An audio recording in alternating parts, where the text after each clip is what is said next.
Bom dia para todos nós. Sim, hoje é dia 14 de julho e faz hoje 235 anos do dia 14 de julho de 1789. Uma data muito significativa na nossa história, porque talvez registre o maior acontecimento do Ocidente dos últimos 500 anos. Foi exatamente numa data como hoje, 14 de julho, que irrompia em Paris, na França, a Revolução Francesa. Naquele dia, um grupo de centenas de homens marchariam na direção da Bastilha para tentar tomar a fortaleza na expectativa de que ali existisse munição, canhões, fuzis, que facilitassem o processo de início de uma revolta contra o poder francês daquela época. Na véspera, Camille Desmoulins e Marat haviam feito os pronunciamentos à frente do Palácio Real, incitando a população a se revoltar contra o rei. E exatamente no dia como hoje, essa população avança para a Bastilha. O Marquês de Laumé, que seria o governador da Bastilha, tenta conter os revoltosos, mas ele não consegue sucesso e a população invade a Bastilha. O Marquês é morto, decapitado, sua cabeça espetada na ponta de uma lança, e depois de 98 mortos nessa tomada da Bastilha, a população marcharia pelas ruas de Paris e estaria iniciado o processo da dolorosa Revolução Francesa. Muitas vezes nos nossos livros de história, a Revolução Francesa nos é citada como um evento político da derrubada do absolutismo francês, como se fosse essa a única dimensão que a Revolução tivesse dentro do cenário aonde ela aconteceu. Mas uma leitura mais atenciosa dos acontecimentos do último quartel do século XVIII vão nos oferecer a possibilidade de entender os desdobramentos não somente políticos, mas sociais e fundamentalmente religiosos que aconteceriam a partir da tomada da Bastilha. A Revolução, evidentemente, não se deu em um único dia, ela se estende por várias semanas e meses e até anos, durante os quais o processo de tentativa de desconstrução dos conceitos que a sociedade francesa possuía na época acaba sendo edificado dentro de um novo paradigma. Um paradigma que, de certa maneira, iria trazer para a humanidade um cenário absolutamente diferente daquele que foi construído pelo governador planetário desde o começo da história do nosso planeta. As obras espíritas nos falam que desde o surgimento da ideia de que haveria de ser criado um novo orbe no sistema solar, uma reunião de seres crísticos apontada no capítulo 1 da obra A Caminho da Luz, de Emmanuel, nos fala de que nessa reunião, formada por seres extremamente evoluídos, um de seus membros foi escolhido para ser o chamado governador planetário, que deveria, portanto, edificar neste novo lugar um espaço para o desenvolvimento dos espíritos. Esse designado para esta função, o governador planetário, assume essa tarefa e, num longo período de 4,5 bilhões de anos, vai construindo lentamente o surgimento da vida e depois o processo da evolução anímica para que a criatura humana pudesse enfim surgir.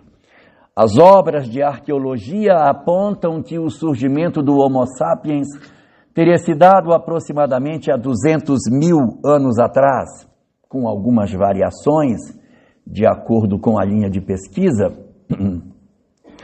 Mas o Homo sapiens teria surgido nesse período com as suas diversas subespécies que se desenharam no cenário do nosso planeta até o surgimento da raça humana.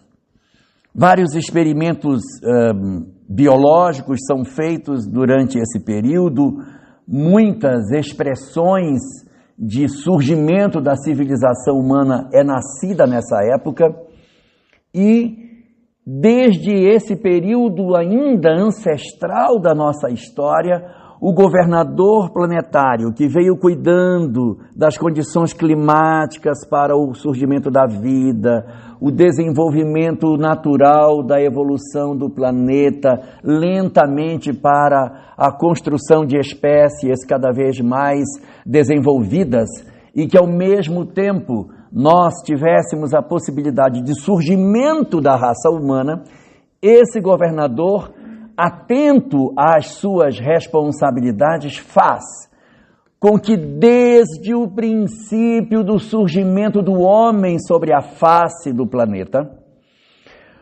um conjunto de indivíduos com determinadas características orgânicas surgissem sobre a Terra, não somente para impulsionar o progresso intelectual do planeta, mas para nos ofertar um conjunto de fenômenos que seriam fundamentais para o desenvolvimento das condições do homem sobre a face da Terra.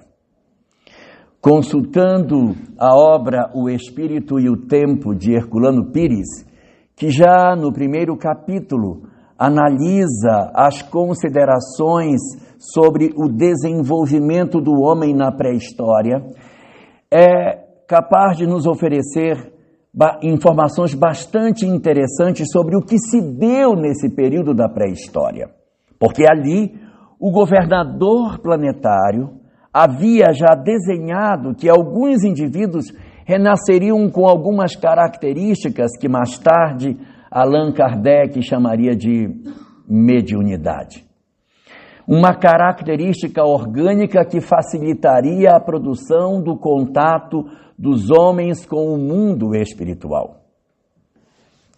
Herculano Pires, investigando essas manifestações mediúnicas da pré-história, vai nos comentar que essa expressão de mediunidade, num período tão rudimentar da nossa civilização, ainda entre o homem de Cro-Magnon, há 30 mil anos atrás, quando surgem as primeiras expressões em território francês, do surgimento dessa subespécie, nós vamos observar que eles já possuíam ali uma manifestação mediúnica pujante. E essas manifestações mediúnicas eram manifestações de efeitos físicos. Por quê? Porque a linguagem era muito rudimentar. Compreensão de conceitos metafísicos era muito difícil nesse período da história. Então a criatura humana acabava se fixando nos fenômenos de efeitos físicos que aconteciam com emissão de ectoplasma, como é relatado em alguns povos da Polinésia, que tratam sobre esse fenômeno desde o período ancestral das nossas civilizações. É exatamente a partir desse instrumento da mediunidade que os primeiros rudimentos de religiosidade vão surgir na espécie humana. Sim, a mediunidade é a mãe de todas as religiões. Não há nenhuma religião no planeta que não tenha surgido a partir de um fenômeno mediúnico. Todas elas surgiram de fenômenos dessa ordem. Os mais antigos vinculados a fenômenos ligados com aspectos físicos. Os mais modernos ligados a fenômenos de caráter espiritual, intelectual. Então, nós vamos notar que ali na pré-história, a percepção da manifestação dos espíritos diante dos homens facilitava com que eles tivessem de maneira muito clara a ideia da vida após a morte. Sim, O homem de Cro-Magnon sepultava seus mortos com seus pertences, suas tigelas, seu arco, sua flecha, e tinha uma característica particular. Não somente sepultava os indivíduos com seus pertences, como também construíam artefatos para a cerimônia de sepultamento. Então havia, Juliana, não somente um processo, Giovana, um processo de construção de uma sociedade aonde você entregasse os bens materiais para que essa pessoa guardasse. Eles também construíam objetos para a cerimônia funerária. Isso há 30 mil anos atrás. E esses sepultamentos aconteciam. O homem de Cro-Magnon também levava amuletos, ele possuía cordões, adereços, que tinham para eles um poder relacionado com os aspectos ligados à espiritualidade. Caminhavam na floresta e percebiam a presença de seus ancestrais nas caçadas, edificando assim os primeiros valores da fé num período pré-histórico, antes mesmo das grandes civilizações haverem se implantado no planeta. Era a preocupação do governador planetário em nos oferecer desde o primórdio da nossa história a consideração de que sim, existe em nós algo de espiritual, algo transcendente, não somente a matéria, para que a criatura humana pudesse ter melhores condições de se desembaraçar das suas dificuldades. A ideia da imortalidade da alma, de que nós temos uma vida imortal, é o conceito mais repetido em todos os ambientes religiosos. Ele é mais repetido até do que a ideia da existência de um Deus único. Por quê? Porque existem religiões monoteístas e existem religiões politeístas até os dias de hoje. Então, as religiões politeístas não estão falando da existência de um Deus único, mas estão falando que a vida continua. Então, a ideia da continuidade da vida é, na verdade, o pilar mais difundido dentro da base dos conceitos religiosos do planeta. E a razão pela qual a imortalidade é tão difundida, tão alertada ao longo da história do homem sobre a face do planeta, é porque ela tem o poder de oferecer a nós profundas reflexões apoiadas na ideia da mediunidade. Sim, a mediunidade, que é uma janela para a imortalidade, dá a nós 3 grandes justificativas pelas quais ela surge desde o início da nossa civilização. A primeira das razões é porque, através da mediunidade, eu vejo a imortalidade. Através da imortalidade, eu percebo que a vida não é somente a vida material. Através da imortalidade, eu vejo que o que o mundo me oferece não é a totalidade daquilo que eu existir seja. E por esse motivo, portanto, na medida em que nós compreendemos que a vida não é somente material, nós começamos a ter uma visão mais dilatada do existir. Eu não me prendo mais aos aspectos terrenos, eu não me fixo apenas nos bens materiais que a vida nos oferece. Não. Eu vou olhar a vida transcendente, eu vou enxergar aquilo que acontece do outro lado da vida e eu me desapego das coisas materiais. Essa seria a primeira grande razão pela qual a mediunidade, combinada com a imortalidade, abre diante dos nossos olhos horizontes maravilhosos.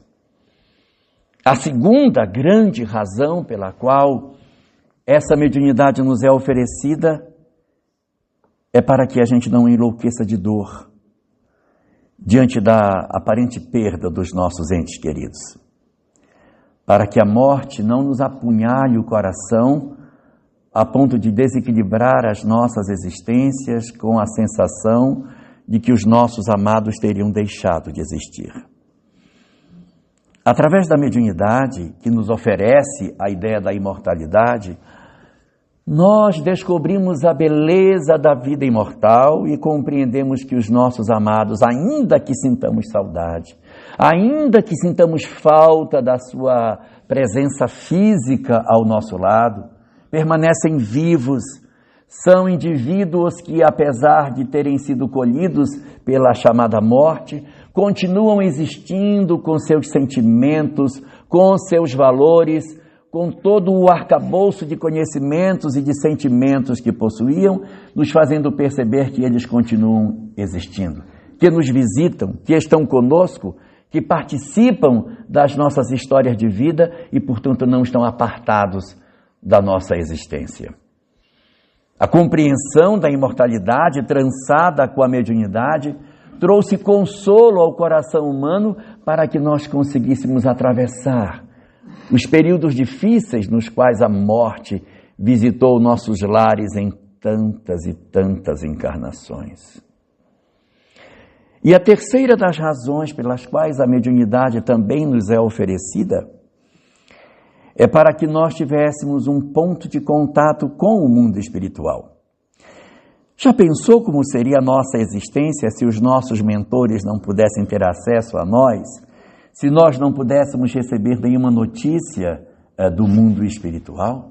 Se as nossas histórias ficassem segregadas ao mundo físico e nós não tivéssemos a menor noção do que se passa para além das fronteiras da morte? Não! 1000 vezes não! Desde o princípio da história da humanidade, repetem-se os vários reveladores ao longo de várias culturas e épocas, trazendo sempre a mesma verdade imortal. Uma verdade que foi oferecida por muitos embaixadores celestes que desceram sobre o planeta para trazer a nós as informações da vida transcendente. Conhecimentos incríveis falavam da existência de um Deus único, falavam da imortalidade, falavam da lei de causa e efeito, falavam do mundo espiritual, falavam da reencarnação, falavam da evolução das criaturas, falavam da necessidade da transformação moral. Esse conjunto de princípios, tão assemelhado aos princípios da doutrina espírita, eram pregados desde muitos e muitos milênios antes de nós, apesar de nós não termos à época a condição de compreender. Esses conhecimentos que eram oferecidos para grupos específicos, os chamados espíritos que haviam migrado para o planeta, não era na verdade, uma revelação universal. Era uma revelação local, apenas para um pequeno grupo, daqueles que eram migrados, porque a religião mais litúrgica não atenderia aos interesses desses que eram mais inteligentes. Então formou-se em cada cultura locais de estudos secretos, as chamadas doutrinas secretas, que aconteceram ao longo de vários séculos e milênios nas culturas antigas. A cultura hindu possui os templos dos iniciados hindus. Ali no Egito Antigo nós também vamos ter. Na Índia nós vamos encontrar a figura de Krishna oferecendo também conhecimentos dessa natureza. Nós temos na Grécia Pitágoras, Sócrates. Teremos esse pensamento entre os Vedas, também na Índia, e na Cabala judaica, em Israel. E em todos esses lugares havia sempre um grupo fechado de iniciados que recebiam esse conhecimento. Esse conhecimento era fechado, não era entregue para todo mundo. Por isso era chamado de doutrinas secretas.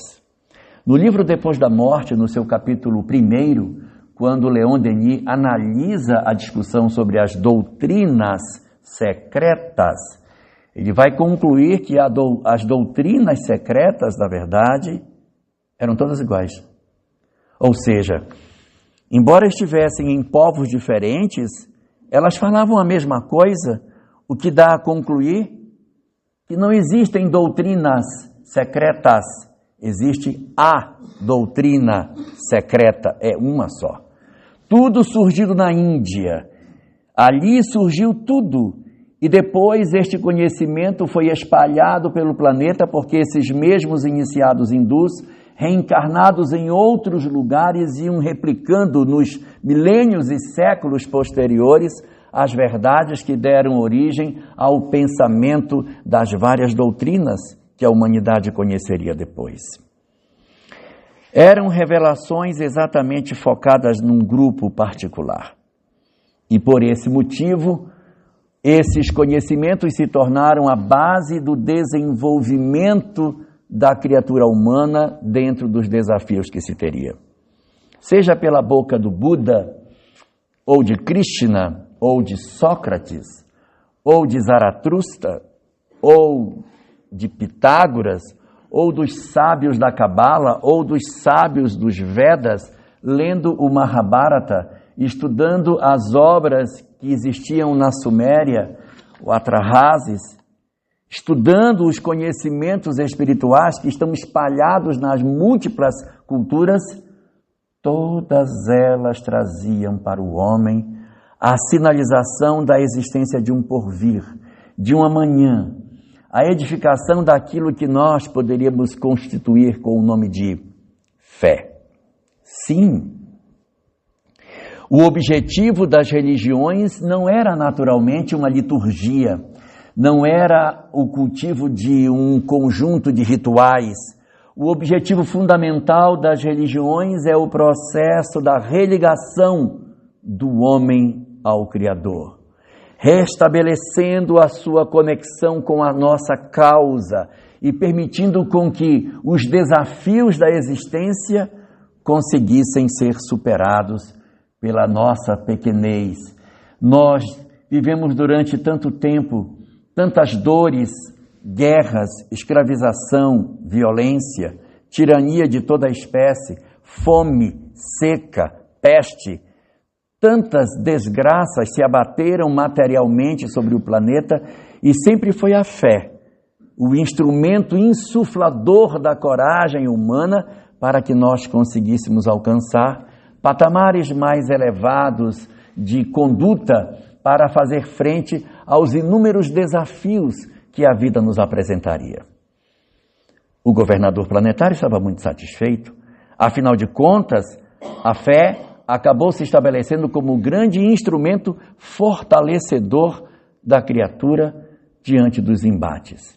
Infelizmente, as religiões elas acabaram vestindo-se com rituais, vestindo-se com liturgias, com paramentos, com uma série de práticas exteriores, aonde a essência daquilo que deveria ser vivido muitas vezes acabou esquecida. Então, há verdadeiramente muitos processos de corrupção da fé original. Nós recebemos uma fé original de um revelador e depois esta fé acaba experimentando um processo de corrupção. Vem um outro revelador, restaura a verdade e novamente essa fé se corrompe. E assim a fé vai ao longo do tempo passando por inúmeras experiências em que ela é reapresentada com a percepção, agora vai. E novamente nós corrompemos essa possibilidade. E é quando o governador planetário, depois de enviar vários dos seus emissários, são incontáveis o número daqueles que ele teria enviado, ele pessoalmente decide vir à Terra para trazer a sua própria revelação.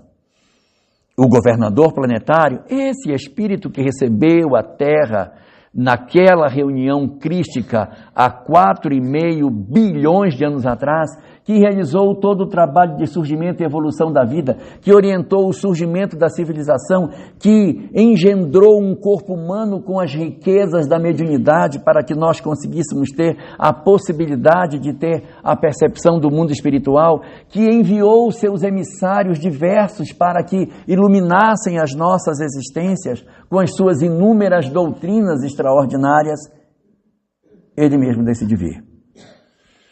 Já havia semeado as verdades espirituais em vários povos, estava na hora de trazer a revelação mais impactante que se teria, a revelação do amor. Não seria uma revelação focada em conceitos espirituais, Não, ela não seria como o Bhagavad Gita, que é tão profundo nos aspectos da reencarnação. Não seria como os Vedas, que até mesmo de migração espiritual para outros mundos está citada nos Vedas. Não. Não seria como a revelação apresentada pelo Buda, que trabalha o mergulho no interior do homem com um método chamado caminho óctuplo, para que a gente fizesse o encontro conosco mesmo. Não era também como a doutrina trazida por Pitágoras, que oferecia para nós conhecimentos profundos sobre a palingenesia, que nós conhecemos sob o nome de reencarnação. Nem seria como os conhecimentos de Hermes Trismegisto, que no Egito Antigo oferecia os segredos misteriosos do universo, revelando para os templos egípcios as verdades espirituais. Também não seria como a Cabala judaica, que nas suas múltiplas expressões de conhecimento apresentaria para nós tantas informações sobre o mecanismo da lei de causa e efeito e da própria reencarnação, como os cabalistas estudam e se aprofundam. Não. A revelação do governador planetário seria distinta, porque ela seria uma revelação universal. Ela não é uma revelação para iniciados. Ela é uma revelação universal. Então, como ela é uma revelação universal, ela não pode ser profunda, porque se ela for profunda na sua lógica, alguns não alcançarão. Alguns não conseguiriam entender, porque é tanto conceito, e tanta regra, tanta métrica, tanto isso, tanto aquilo. Então, o governador planetário decide que a sua revelação vai ser uma revelação muito fácil de ser entendida. Ele traz uma revelação centrada no amor e impregna de tanta intensidade essa revelação que, se pudéssemos resumir a mensagem do governador planetário numa só palavra, essa palavra seria o amor. O governador planetário encarnaria na Terra, na região de Israel, mais especificamente no sul, em Belém de Judá, mas viveria no norte, na Galileia, e seria conhecido como Jesus de Nazaré. Sua mensagem não é a mensagem de tanta complexidade como de seus embaixadores, mas é a mensagem mais carregada de amor entre todas as que tivemos a chance de conhecer. É tão impactante, é tão forte, ela é tão transcendente, ela é tão espetacular, que ela desperta uma quantidade absurda de criaturas do planeta. Porque era simples, não tinha raciocínios complexos. É só amar, perdoar, fazer o bem ao próximo. Não existia grandes dificuldades de se entender. É viver intensamente essa proposta. Então, muitos espíritos despertaram dentro dessa condição e foi tão forte o despertamento que ocorreu como uma revoada de pássaros na nossa história. As almas que se iluminaram nesse período saíam do planeta buscando mundos melhores ou mesmo ficando na Terra, mas numa condição de menor necessidade de reencarnação, abrindo espaço para que as encarnações na Terra ficassem por conta dos que não haviam despertado, ou seja, os mais medíocres. Foi tão forte a mudança que o planeta experimentou que nós entramos na Idade Média. Só ficou nós mesmos, os medíocres, que pegamos a mensagem de Jesus e conseguimos corromper a mensagem do amor. Sim. Nós pegamos a fé, que o Cristo havia simplificado na visão de apenas ser o amor, e transformamos impressionantemente essa doutrina de amor numa doutrina de intolerância. Durante todo o período da Idade Média, isso quando falo desde o começo, sim, é desde o começo, porque o século IV já era marcado por intolerâncias religiosas. Nós já temos notícia de intolerância religiosa desde o começo da transformação do cristianismo em religião oficial do Império Romano. Muitos de nós, às vezes, começamos a pensar que a intolerância surgiu lá na Baixa Idade Média, no início da Inquisição. Não, muito antes disso, Nós temos períodos assim muito iniciais do cristianismo como religião oficial, com grandes demonstrações de violência, como um dos incêndios, foram vários, um dos incêndios da Biblioteca de Alexandria foi produzido por cristãos no século IV. O assassinato da maior matemática grega de todos os tempos, chamada Hipátia, foi produzido por cristãos. Ela não era cristã e eles então promovem o assassinato dela de maneira bastante brutal. Ela era uma mulher incrível, mas infelizmente a intolerância religiosa levou ao sacrifício da matemática Hipátia. Isso tudo vai acontecer dentro de um momento muito no início da Idade Média, e a gente vai atravessar a Idade Média em que a intolerância galopante vai cada vez mais asfixiando, promovendo uma tortura progressiva do conhecimento humano. Cientistas são torturados, mortos, silenciados, filósofos são levados à fogueira. São incontáveis o número de estudiosos que silenciaram as suas pesquisas com medo da perseguição religiosa, enquanto outros não conseguiram fugir a isso e foram sacrificados. Havia um movimento de revolta surda dentro da sociedade em função dos excessos que a intolerância religiosa produzia em nome do cristianismo. Em nome do Cristo, promovemos guerras, chamadas de guerras santas, promovemos 9 cruzadas contra os muçulmanos. Em nome da religião, em nome de Jesus, nós construímos fogueiras para queimar vivos em praça pública as pessoas que pensavam diferente de nós. Construímos calabouços de tortura nos templos religiosos, onde as pessoas eram presas sem saber a razão de suas acusações. E ali elas eram torturadas até a morte. E como não sabiam pelo que estavam sendo condenadas, elas confessavam crimes que elas nem sabiam que não era esse, e por isso tornavam-se culpadas, e aí elas eram mortas, porque aí haviam confessado um crime que agora justificava a prisão e a morte delas.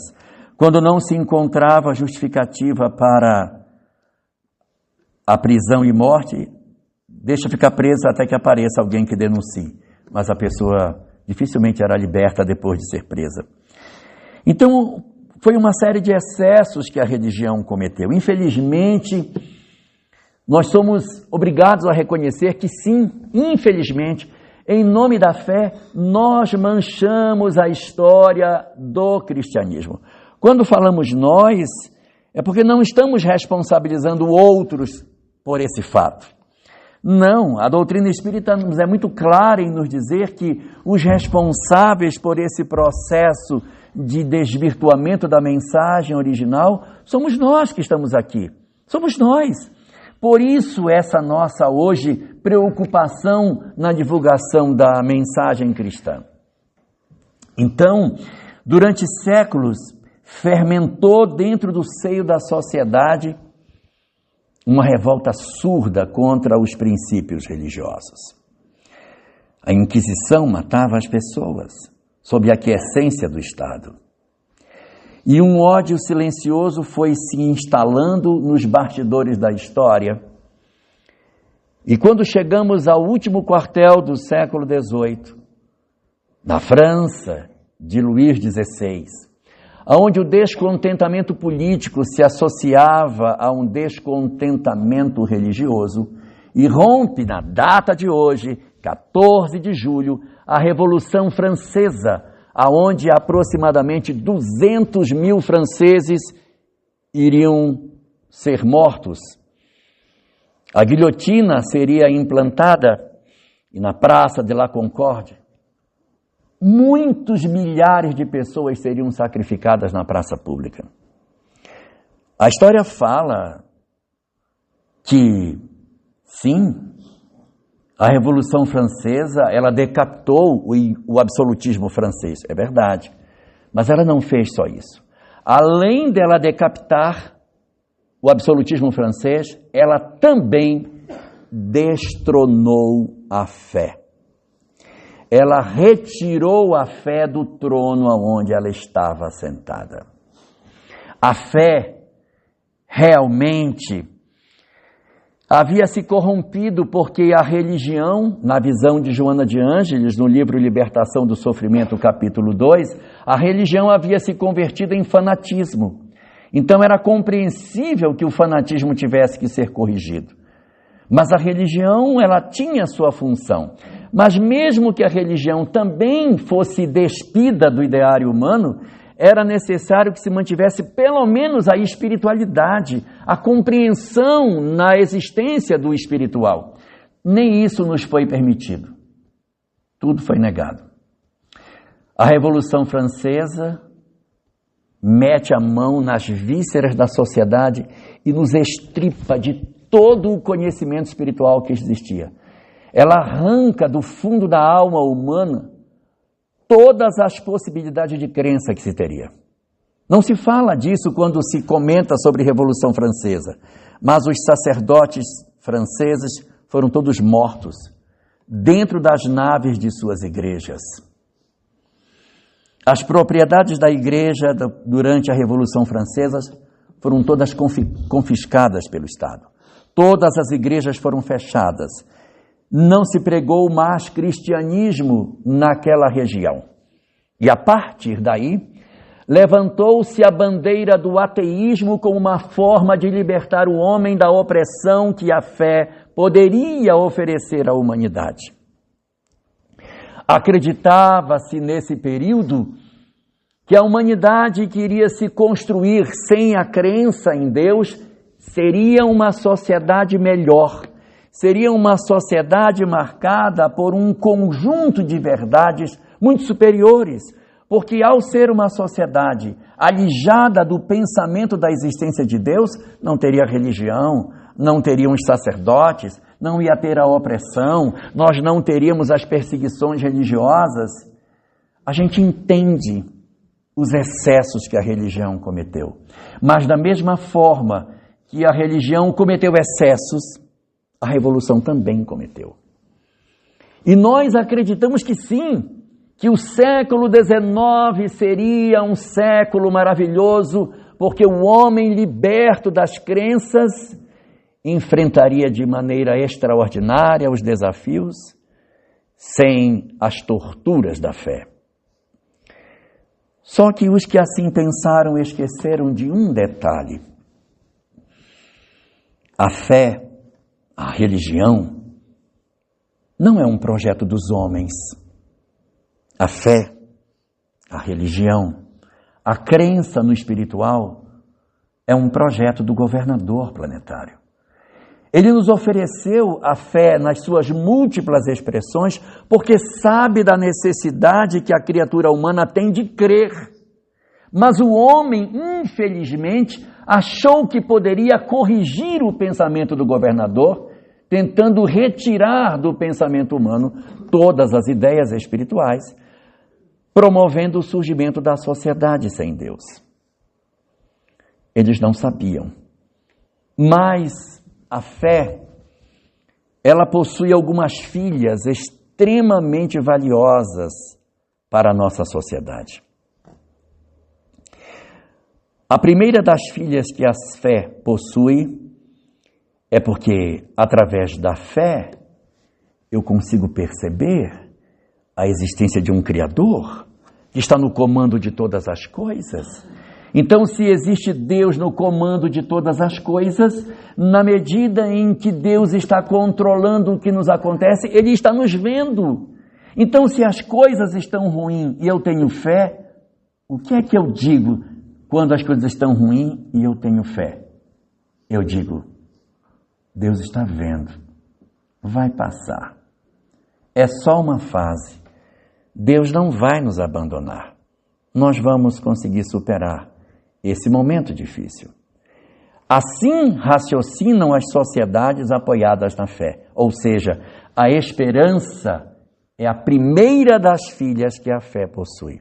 Porque a esperança permite à criatura humana sonhar com o futuro. Dificilmente nós encontraremos entre aqueles que são descrentes, de absolutamente tudo que seja espiritual, dificilmente encontraremos pessoas otimistas nesse grupo. Por quê? Porque o horizonte futuro para aqueles que descreem na existência de Deus costuma ser profundamente sombrio.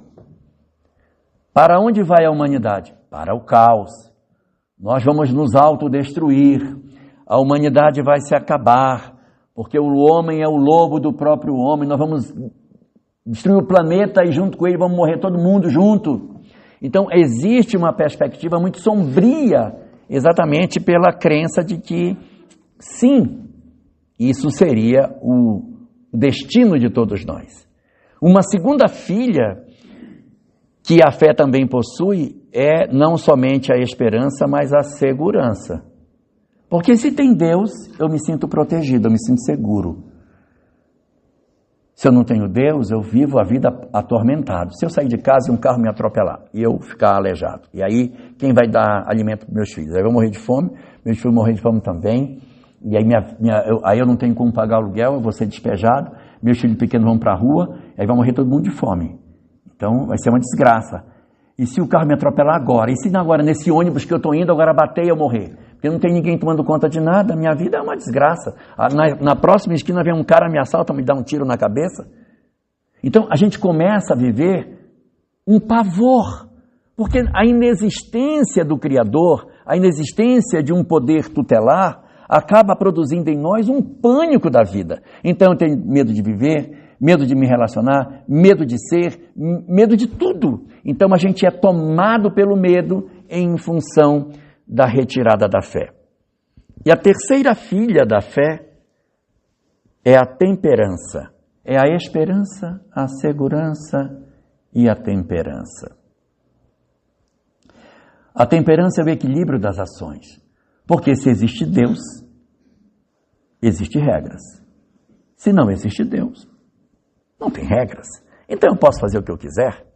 Por isso que é muito conveniente para determinados grupos sociais a defesa da inexistência do Criador para validar todos os excessos de conduta que se possa ter. Porque se não existir Deus, nós estamos muito confortáveis para fazer aquilo que a gente bem quiser. Não há justificativas para que a gente promova nas nossas existências um processo de mudança, porque, na verdade, a humanidade estaria caminhando ao léu sem nenhuma referência. É exatamente por conta desse cenário caótico surgido após a Revolução Francesa e, de certa maneira, desenvolvido no século XIX, que a nossa sociedade hoje tem os níveis que temos de suicídio, de depressão, de ansiedade.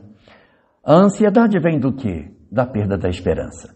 Então, quando se matou a fé, que se matou a esperança, se criou a desesperança que deu origem aos processos de ansiedade que a nossa sociedade experimenta como nunca. Ao se matar a fé, nós matamos a segurança que nos levou ao medo que nos produz a depressão, que hoje tem taxas alarmantes. Ao matar a fé, matamos também a temperança, que gerou o desequilíbrio, dando origem a todo esse conjunto de manifestações sociais profundamente desequilibradas que temos na atualidade. Então, é grave tentar viver numa sociedade sem Deus. No livro Após a Tempestade, no capítulo 11, Joana de Ângeles, na série não psicológica, anterior à série psicológica, no livro Após a Tempestade, capítulo 11, ela diz que a maior provação que a criatura humana pode viver é perder a fé e prosseguir vivendo. Porque você perder a bússola na tempestade. Você está vivendo uma sociedade toda tempestuosa. E nesse momento acontece o quê? Você percebe a multidão de loucura, de perturbações, de propostas equivocadas, materialistas, que circundam a mente humana. Como que você vai decidir a porta certa por onde passar? Se você não tem mais a bússola, quebraram a sua bússola, você está sem bússola. Então, é tormentoso demais termos que atravessar esse período da chamada transição planetária, onde tantos desafios se impõem na ausência de uma fé. Mas o governador planetário não está desatento. E foi exatamente no século XIX, ao observar a Revolução Francesa, o cenário materialista que se implantava, que então as lápides dos túmulos se movimentaram para trazerem a revelação espírita. A revelação espírita, ela surge exatamente na janela de tempo aonde eclode o materialismo, e então essa mensagem que vai ser estudada pelos próprios cientistas materialistas vai oferecer ao homem a compreensão clara de que a vida continua, só que despida dos rituais, despida dos paramentos e das liturgias que a fé muitas vezes foi vestida no passado, na expectativa de poder fazer um contraponto com o pensamento materialista para o qual o pensamento fundamentalista das religiões talvez não fosse suficiente para convencer a criatura humana diante do deboche que o ateísmo hoje provoca em tudo aquilo que seja relacionado à fé. Vivemos, portanto, um período bastante difícil. Entretanto, temos uma bússola. Não estamos abandonados pelo governador planetário. Não. Não somente a revelação espírita em particular, mas o século XIX deu origem a uma eclosão de buscas espirituais fora do ambiente das religiões. Múltiplas doutrinas assemelhadas em termos do conhecimento das doutrinas secretas surgiram no século XIX, fazendo com que, ao largo das religiões, nós pudéssemos ter hoje alternativas para restaurar a nossa crença no espiritual, a fim de que a gente sobreviva na loucura materialista que se impõe sobre todos nós. É muito importante, por isso, que nós compreendamos a grandeza do conhecimento espírita na nossa civilização de hoje. Que a gente consiga compreender a majestade desse saber diante de uma sociedade completamente alucinada e que perdeu todas as suas referências morais. Termos acesso a esse conhecimento que não somente nos diz que tem vida após a morte, mas nos prova que ele é verdadeiro, que não somente fala da existência de um Criador, mas nos demonstra a presença desse Criador, observando a natureza através dos seus efeitos inteligentes, que tem que ter uma causa inteligente, que nos fala da mediunidade para entender os mecanismos da vida, que nos segreda sobre a reencarnação, para compreendermos a razão profunda das nossas angústias, que nos conta da evolução e do nosso destino na direção da felicidade. Nós somos detentores de um conhecimento extraordinário. A resposta do governador planetário a toda a sanha ateísta do homem na tentativa de estrangular todo o investimento multimilenar que o governador fez. Sim, porque são dezenas de milhares de anos investindo na construção da fé. E quando chega no final do século XVIII, o homem orgulhoso rompe com tudo aquilo que havia aprendido e tenta viver sozinho, mas descobre que ele é incapaz de conseguir ser feliz distante de Deus. Nós estamos todos profundamente adoecidos. Nossa sociedade vive a maior crise que já viveu em toda a sua história. Nós só não sabemos o quanto estamos adoecidos porque estamos, muitos de nós, medicados. Mas se toda essa medicação ficasse sem funcionar durante 6 meses, a gente ia saber quem nós somos. Nós não sabemos. Nós estamos todos contidos por uma medicação. Então, é ali, com a vivência real do que nós somos, é que nós saberíamos o que de fato acontece no interior de cada um de nós. A doutrina espírita, portanto, oferece para o homem essa possibilidade de reconexão com o divino, de reconexão com o sagrado, de restauro das nossas relações com Deus, sem as peias da fé cega, sem as liturgias e os cultos exteriores, mas com a possibilidade de uma conexão verdadeira, no entendimento daquilo que a doutrina secreta do passado nos oferecia, agora não mais só para os iniciados, mas entregue para toda a humanidade. A doutrina secreta saiu dos templos e tomou as ruas. Ela não é mais secreta. A doutrina espírita, como diz Leon Denis, é a revelação a todo o mundo daquilo que se apresentava oculto, apenas sendo visto pelos iniciados dos templos antigos. A gente precisa, evidentemente, perceber a majestade desse conhecimento e a importância de todos esses saberes para que a gente também consiga restaurar individualmente as nossas existências. Não apenas olhando o planeta como se isso fosse uma coisa para a humanidade como um todo. Não. A floresta não é verde. Quem é verde são as folhas das árvores da floresta. Então, se nós queremos mudar o planeta, não se muda a humanidade, se muda o homem.